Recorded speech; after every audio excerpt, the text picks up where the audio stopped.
When you're investing in property, you probably want to understand just how much you can borrow of the property value that you're looking to purchase. On a standard buy-to-let property, or if you're investing in a property via a limited company, you can borrow up to 85% of the property value. If you're then investing in an HMO or a house of multiple occupation, it's also up to 85% of the property value, which means in both instances you need a minimum of 15% deposit. On a holiday let, it's a little bit lower. At the moment you can borrow up to 80% of the property value.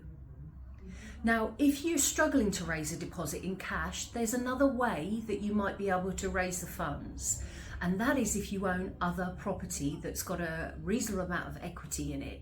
So if you own, say, your house with a mortgage or without, if you own another buy-to-let property or a commercial property or semi-commercial property, and there's equity within that property, you could borrow against the equity in order to raise a deposit and reinvest in another property. Now, there's a few ways you can do that.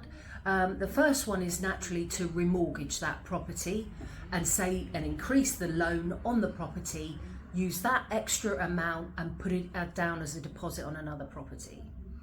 Or if you're, say, in your early repayment charge period of your initial rate deal on the property you're looking to raise capital from, you could put a second charge on it. That means that your existing mortgage isn't touched, but you can still raise equity out of it. You'll need permission to do a second charge from the primary and first lender on the property, but that is another option for you. The third option is a cross charge, and there are some lenders who will just put a charge over the security property, not actually put a product in place that will extract the money, and in that way say that that is how they're protecting the deposit. So those are the three options that you can use if you want to raise a deposit. And certainly when it comes to interest rates, the more you can put in as a deposit, the more competitive the rates will be.